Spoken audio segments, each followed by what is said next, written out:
Ah, voilà.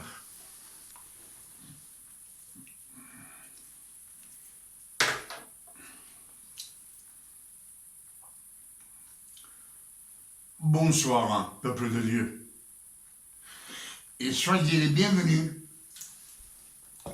dans l'église des révélations. Aujourd'hui, on est vendredi 3 juillet 2026. Et je suis heureux de voir que vous venez prendre connaissance du véritable évangile. Comme je vous le dis toujours, le véritable évangile, c'est la seule vérité. C'est le seul chemin, il n'y en a pas un autre, qui mène au royaume des cieux, où le Père nous attend avec les bras ouverts pour nous offrir la couronne de vie, la vie éternelle à vivre avec lui pour toute l'éternité. Amen. C'est pour cela que je vous dis à chaque fois que je vous vois, je suis heureux. Et je vous salue au nom de notre Père éternel. Et je vous salue au nom de notre Seigneur Emmanuel, le Christ. Yeshua, notre Sauveur. Yeshua, ça ne veut pas dire Jésus.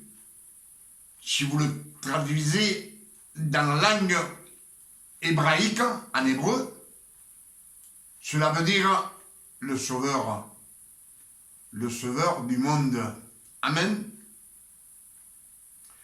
Alors, ce soir, je vous demande d'être attentif afin que l'on reçoive la parole de Dieu. Les véritables nouvelles révélations que le Père éternel nous donne ce soir, vendredi 3 juillet 2026. Amen. Alors je vous supplie d'être attentif, parce que quand on est attentif, on reçoit à 100%. Il ne faut pas être distrait dans la parole de Dieu. Amen.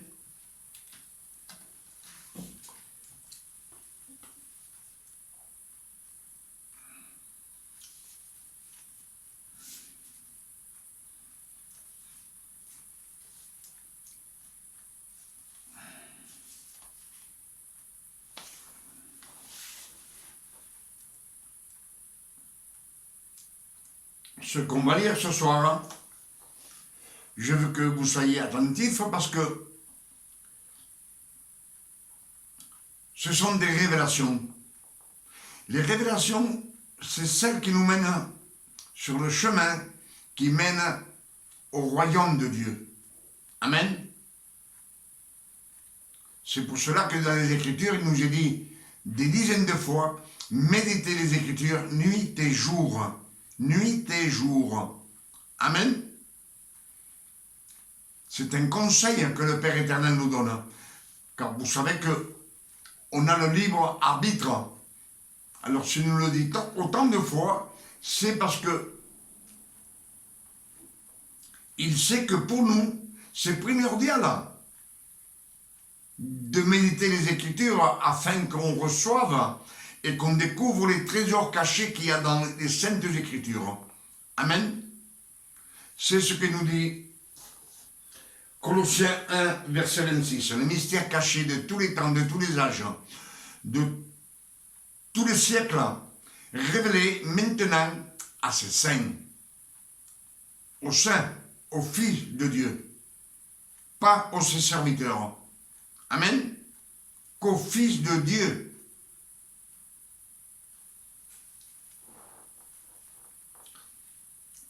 Alors, ce qu'on va méditer ce soir, c'est Éphésiens 2, verset 10. Il nous dit comme ceci. Christ a effacé l'acte des ordonnances qui nous condamnaient et qui subsistaient contre nous. Il les a laissés clouer sur la croix du calvaire.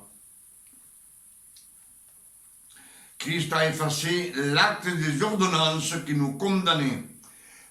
L'acte des ordonnances qui nous condamnaient, c'est la loi.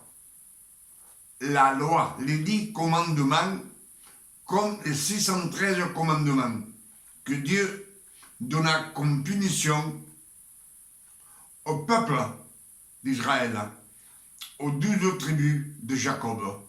Amen. C'est ce que nous dit Ephésiens 2, verset 10.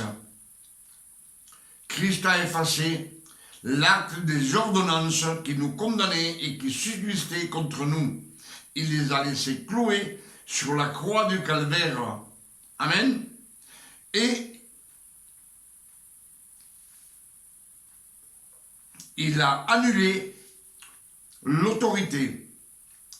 Il l'a vaincu sur la croix en les donnant en spectacle. Amen. Donc, que la loi a été effacée. Ce qui nous condamne, c'est qu'on était esclaves de la loi. Et le Christ, par sa crucifixion, par son sacrifice, il nous a rachetés. On était esclaves et il nous a rachetés. On n'est plus esclaves. Amen. Est-ce que vous me comprenez? Galates 5, verset 1 nous dit, le Christ nous a donné la liberté. Il nous a affranchis de la loi. Affranchis veut dire racheter. Puisqu'on était esclaves, on était obligé de marcher dans cette sainteté et accomplir les 613 commandements, comme les 10 commandements, mais personne ne peut les accomplir. Amen. C'est pour cela, cette punition que le Père éternel a mis sur les 12 tribus d'Israël, il fallait qu'un homme soit sacrifié, un homme de chair et de sang, pour effacer cette malédiction. Amen. Si je vous dis que c'est la loi qui nous condamnait, c'est parce que 2 Corinthiens 3, verset 6 nous dit: la loi écrite en pierre tue. Elle tue la personne humaine. La création, elle la tue. Amen. Le ministère de la mort écrite en pierre, ce sont les 10 commandements. C'est la loi. C'est ce que nous dit 2 Corinthiens 6, 2 Corinthiens 3, verset 6. Donc, le Père éternel a envoyé le Christ pour effacer la loi. Et il vient de nous dire, dans Ephésiens 2, verset 10, Christ a effacé l'acte des ordonnances qui nous condamnaient et qui subsistaient contre nous. Il les a laissés clouer sur la croix du calvaire. Et il a annulé l'autorité. Il a vaincu sur la croix en les donnant en spectacle. Amen. Donc, toutes les ordonnances de la loi ont été effacées. Et à partir de ce moment que le Christ a ressuscité, le Père éternel, par son pouvoir, il l'a fait ressusciter le 3e jour et il l'a assis à sa droite. Amen.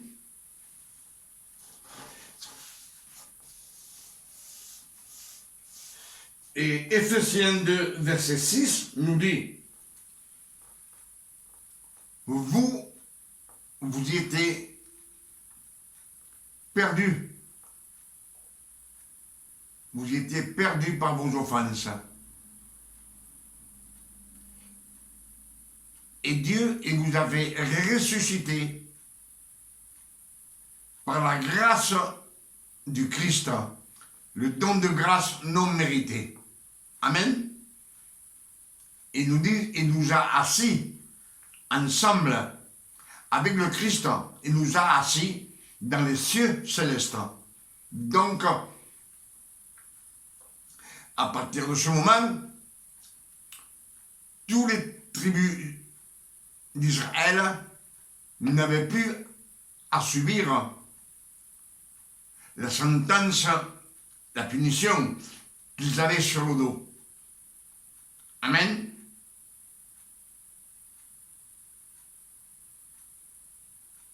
C'est d'accord? Et à partir de ce moment, 1 Corinthiens 6, 12 nous dit « Tout est permis, mais tout n'est pas utile. Tout m'est permis, mais tout n'édifie pas. » Tout est perdu. Tout est permis, mais tout n'est pas utile. Tout m'est permis de faire, mais tout n'est pas utile. Tout ne m'édifie pas. Donc, on peut faire ce qu'on veut. Amen. C'est ce que nous dit 1 Corinthiens 6, verset 12. Amen. Alors, on peut faire tout ce qu'on veut, mais soyez intelligents et écoutez bien. Genèse 3, verset 6, nous dit que le serpent vient voir la femme dans le jardin d'Éden. Et le serpent lui dit, il est vrai que Dieu a dit que vous ne pouvez pas manger de tous les arbres du jardin. Le serpent, c'est Lucifer. Les serpents, ils n'ont jamais parlé. Ni au commencement, quand Dieu les a créés, ni maintenant. Aucun animal, il n'a jamais parlé. Amen. Donc, ce que nous disent les Écritures, c'est un peu des paraboles. C'est Lucifer qui, à ce moment, est un ange déchu. Lucifer, c'était l'ange préféré de Dieu, le plus beau de tout l'univers, le plus intelligent. Amen. Et il se présente devant la femme pour la tenter. Amen. Dans toute sa splendeur. Ça, ce sont les révélations. Vous savez qu'un serpent n'a jamais parlé. C'est pas la peine que je vous le dise, vous le savez aussi. Donc, le serpent vient voir la femme dans le jardin d'Éden et lui dit, est-il vrai que Dieu a dit que vous ne pouvez pas manger de tous les arbres du jardin?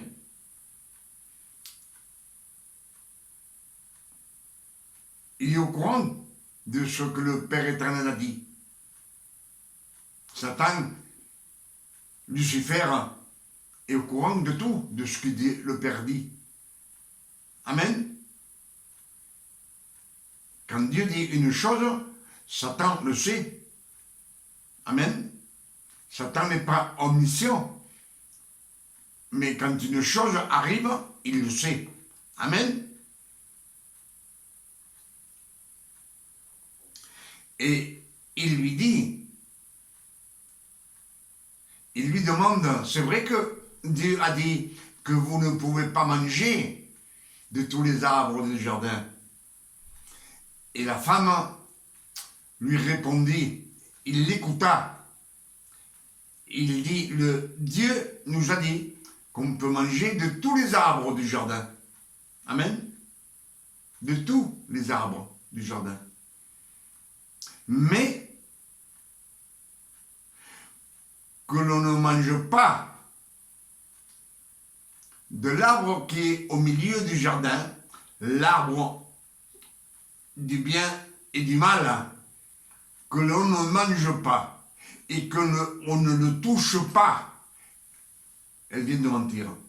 Dieu n'a jamais dit de ne pas le toucher. La femme vient d'ouvrir une porte avec son mensonge à Satan, à Lucifer. Lucifer est très intelligent. Et alors il en profite pour démentir ce que Dieu a dit. Et Lucifer dit à la femme, à Ève, il lui dit, ce que Dieu a dit, c'est pas vrai. Dieu sait que le jour où vous en mangerez, vous serez comme des dieux. Des dieux. Amen.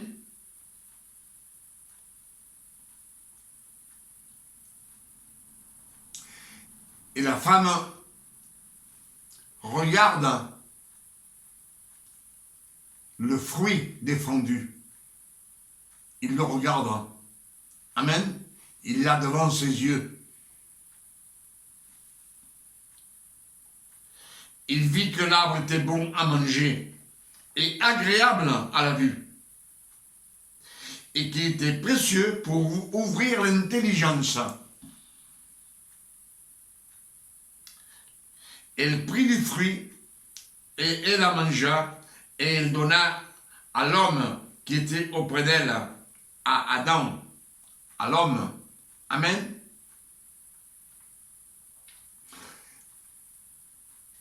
Satan, c'était l'ange préféré du Père éternel, et il a été déchu par son orgueil, parce qu'il voulait être comme Dieu. Comme Dieu, il voulait être. Il voulait un trône par-dessus les étoiles. Et le Père éternel, comme il respecte toute forme de vie, il lui fit un trône, mais dans les abîmes. Amen. C'est là que Satan, Lucifer, montait au ciel quand il voulait et il descendait quand il voulait. Amen. Il était maître de la situation. C'était l'ange, un ange de lumière, un ange de justice. Amen. Et cette femme qui regarde, elle veut être, elle veut prendre connaissance plus, elle veut être comme Dieu. C'est pour cela qu'elle la mangea et elle donna à son mari, qui était auprès d'elle.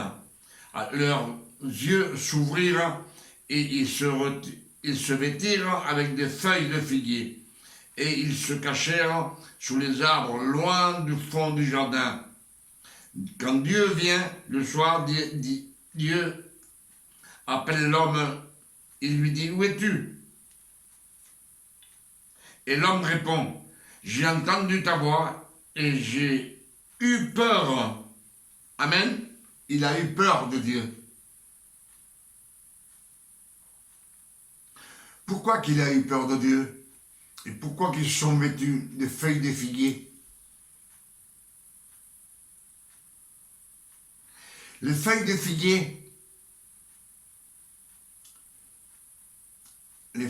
figuier, le vêtement, c'est un peu l'orgueil de se présenter toujours, l'orgueil de la personne, et il se présente avec ce vêtement devant le Père éternel, il se le permet. C'est de l'orgueil. Amen. Donc, que quand, dans les Écritures, il nous est dit, 1 Corinthiens 6, verset 12, tout est permis, mais tout n'est pas utile. Tout m'est permis, mais tout n'édifie pas. Amen. Alors quand on entend cette phrase, ce verset, ce chapitre et ce verset, on se dit qu'on peut tout faire. Amen. Mais si vous revenez dans la Genèse, la Genèse c'est, on va vers le Genèse 3, verset 6, le serpent vient voir la femme, Ève, mais Dieu, le Père éternel, dit à Adam, il lui dit, tu peux manger de tous les fruits du jardin. Amen. Mais de l'arbre qui est au milieu du jardin, le fruit du bien et du mal, le jour où tu en mangeras, tu mourras. Donc, ce que veut nous dire 1 Corinthiens 6, verset 12, qui nous dit tout est permis, mais tout n'est pas utile, tout m'est permis, mais tout n'édifie pas. Alors, tu peux faire ce que tu veux, sauf péché. Si tu restes dans le péché,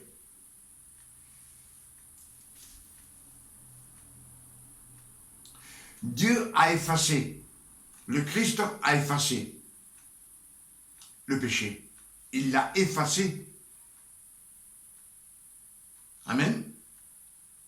Afin que de nous racheter du péché et d'avoir le privilège d'être adopté comme fils,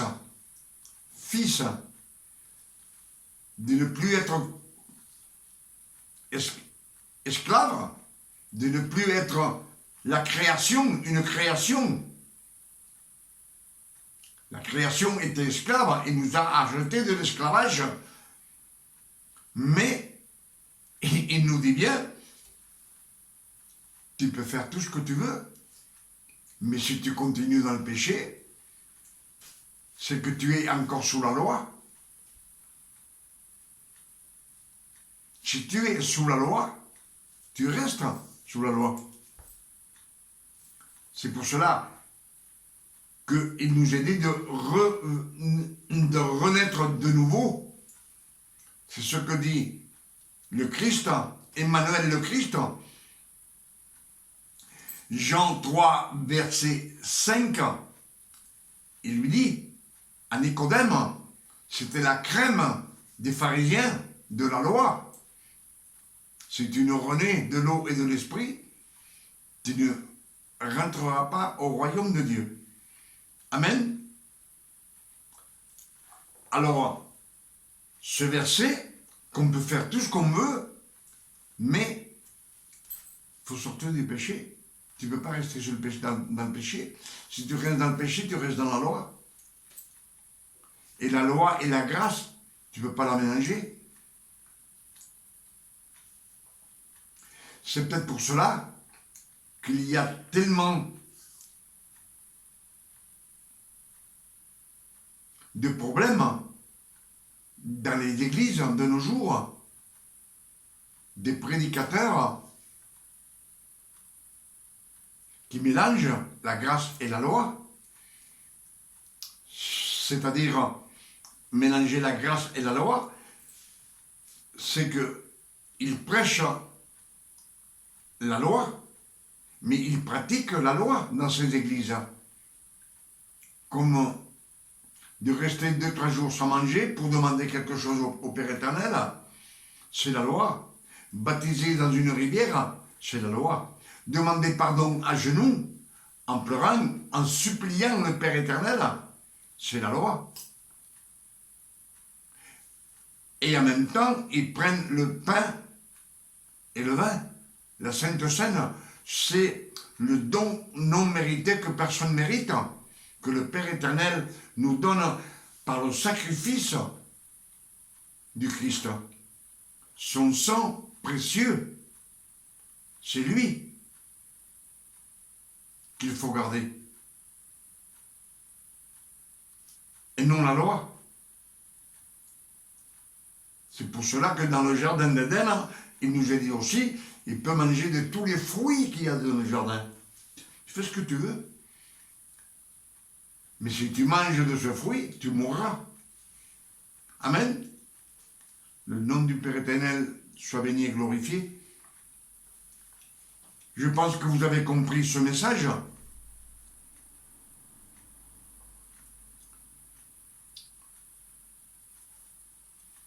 Les Écritures, quand on les médite, on a beaucoup de révélations.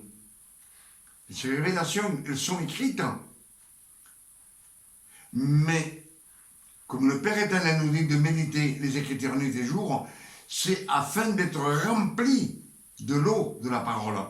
L'eau de la parole, c'est elle qui te baptise du Saint-Esprit. C'est elle qui te donne les nouvelles révélations, l'Esprit Saint. Amen. Si le Christ, Emmanuel le Christ nous a laissé, il nous dit, je vous enverrai le Consolateur, le Saint-Esprit. Lui, il vous conduira dans la vérité, et la vérité, il vous fera libre.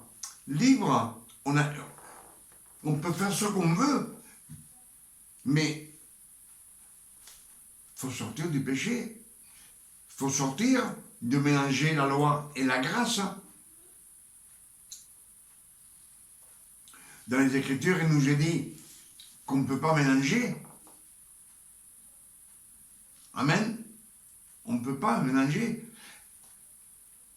On ne peut pas mettre du vin nouveau dans une vieille outre. Amen. La vieille outre, c'est une personne, elle n'est pas née de nouveau, elle est toujours dans la loi. Et le vin nouveau, qui représente le don non mérité, on ne peut pas le mettre dedans, le mélanger. Ils nous disent bien que l'outre, elle se déchire et que le vin est répandu. Amen. Si le Père éternel a envoyé le Christ pour nous donner la Sainte Seine, qui représente, la Sainte Seine représente le don non mérité, que personne mérite dans ce monde, tous ont été destinés au feu de l'enfer. Amen. Avec la loi, on était destinés. Si on était incrédule, encore pire. La loi, parce qu'on ne pouvait pas l'accomplir, toute la loi. Et si on est incrédule, qu'on ne croit pas en Dieu, c'est encore pire. On est dans l'ignorance. Quand on vit dans les ténèbres, on est dans l'ignorance. Vous savez, j'ai entendu un petit message aujourd'hui qui nous dit qu'à la fin des temps, les ténèbres vont recouvrir la terre. J'ai pensé beaucoup de fois que les ténèbres, tout d'un coup, il fallait que ça allait devenir nuit. La nuit. Que le soleil perdra son éclat. Amen. En pensant, on dit bien, si le soleil perd son éclat, ben il fera toujours nuit sur la terre. Mais non. Mais non. Si les ténèbres recouvrent la terre, les ténèbres, c'est le mal, c'est le péché.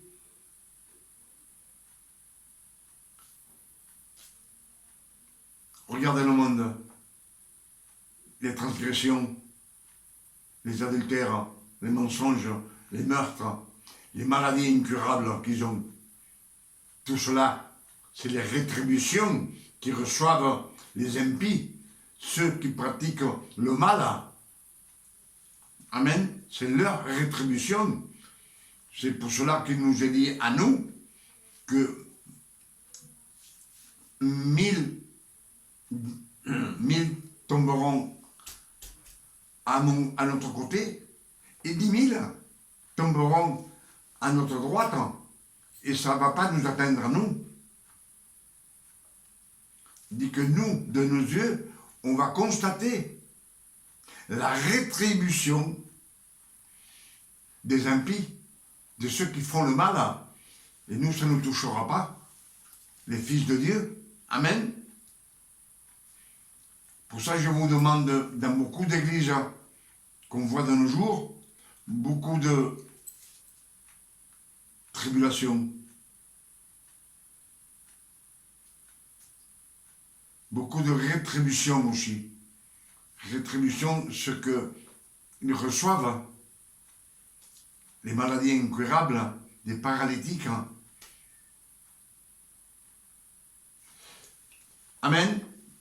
Je pense que, comme tous les jours, le Père éternel ce soir, aujourd'hui 3 juillet 2026, le vendredi, il nous a donné beaucoup de révélations. Et je dis toujours merci Père éternel, je suis reconnaissant de tout ce qu'il me donne. Je suis reconnaissant parce que je le partage avec vous. Quand je le partage avec vous, je vois que vous aussi, vous prenez connaissance. Et ça vous permet de marcher sur ce chemin qui mène au royaume des cieux. Amen.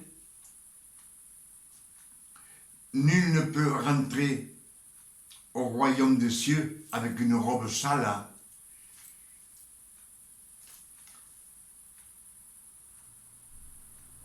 Le Père éternel le verrait tout de suite. Qu'on est plein de tâches. Il faut toujours rentrer par la porte. Le Christ dit, je suis le chemin, la vérité et la vie. Et nul ne vient au Père que par moi. Que par lui. C'est par son sang précieux qu'il a versé sur la croix, qui nous donne le don non mérité, une faveur que le Père éternel nous fait par le sacrifice de notre Sauveur Emmanuel le Christ. Amen. C'est pour cela que je dis ce soir, merci Père éternel. Que le nom du Père éternel soit béni, glorifié et sanctifié. Et je demande au Père éternel aussi, ce soir, que toutes ces révélations puissent vous faire sortir de l'ignorance et venir sur ce chemin merveilleux qui mène au royaume des cieux. Et je demande aussi au Père éternel, au nom de notre Père, au nom de notre Sauveur Emmanuel le Christ, qu'il nous donne une nuit de repos, de tranquillité, de paix, de santé, comme lui, il donne à ses fils. À tous ceux-là qui ont compris le message, qui ont été adoptés comme fils. Amen. Si dans les Écritures, il nous est dit qu'il n'y a que les fils qui vont ressusciter, quand Emmanuel le Christ va descendre, 1 Thessaloniciens 4, verset 16, il nous le dit clairement, il nous dit que le Père éternel, lui, le Seigneur nous enverra un signe.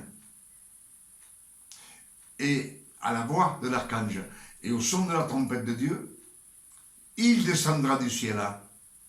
Et tous les morts en Christ ressusciteront. Tous.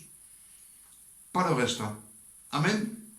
Et nous, les fils qui sont vivants, en un clin d'œil, on aura un corps incorruptible. Cela veut dire que ce corps ne tombera pas en poussière. Amen.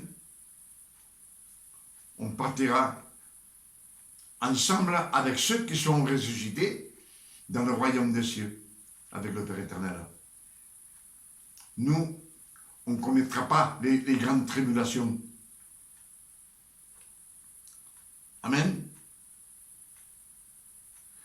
Et, comme je vous l'ai dit plusieurs fois, dans le grand jugement dernier, on sera, mais on sera à la droite, à la droite du Père éternel, avec Emmanuel le Christ, notre Sauveur. Amen. Et là, il y aura la confrontation avec Lucifer, l'accusateur, lui, il va accuser, même au Fils de Dieu. Lui, il va accuser, il va dire oui, mais il a péché dans sa jeunesse, ou il a péché quand il était un homme mûr. ou dans sa vieillesse. Mais le Christ, c'est notre avocat. Il dira oui, mais moi, j'ai payé pour eux. J'ai payé avec mon précieux sang sur la croix du calvaire. Amen. Et j'ai effacé tous ces péchés de mes enfants, de mes fils. Amen. Une minute, s'il vous plaît, parce que je commence à parler comme chaque fois. Je vous le dis.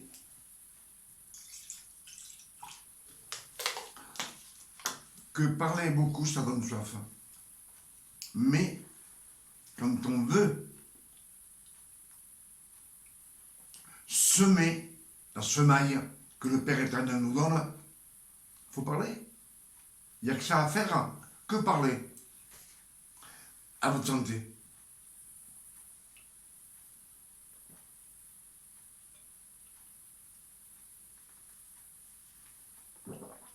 Ah, mais ça fait du bien.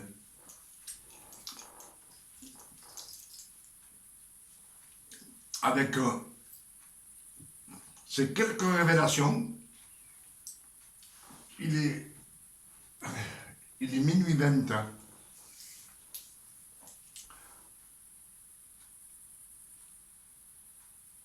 Amen. Je dis qu'avec ces révélations que le Père nous a données ce soir, son nom soit béni et glorifié, pour son amour, pour sa bonté, pour sa miséricorde qu'il a pour ses fils. Parce que s'il nous donne toutes ces révélations, c'est pour que nous les prêchions au monde entier, car le monde entier a besoin de savoir la vérité, pour sortir de l'ignorance. Amen.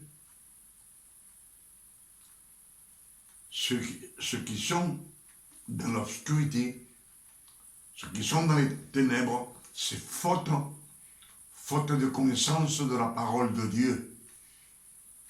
Amen. Demain, on sera samedi 4 juillet 2026. Et comme toujours, je vous invite à venir prendre connaissance des nouvelles révélations que le Père éternel va nous donner demain soir. Alors, venez nombreux, je vous attends avec amour. Je vous attends aussi avec les bras ouverts.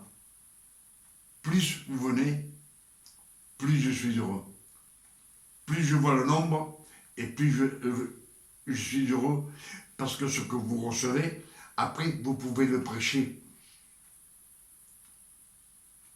On a beaucoup besoin d'ouvriers pour semer, juste pour semer, de parler aux uns, de parler aux autres.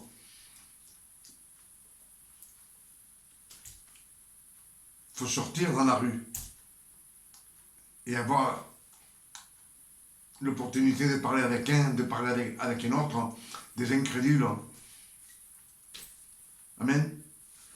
Que Dieu vous garde et vous bénisse.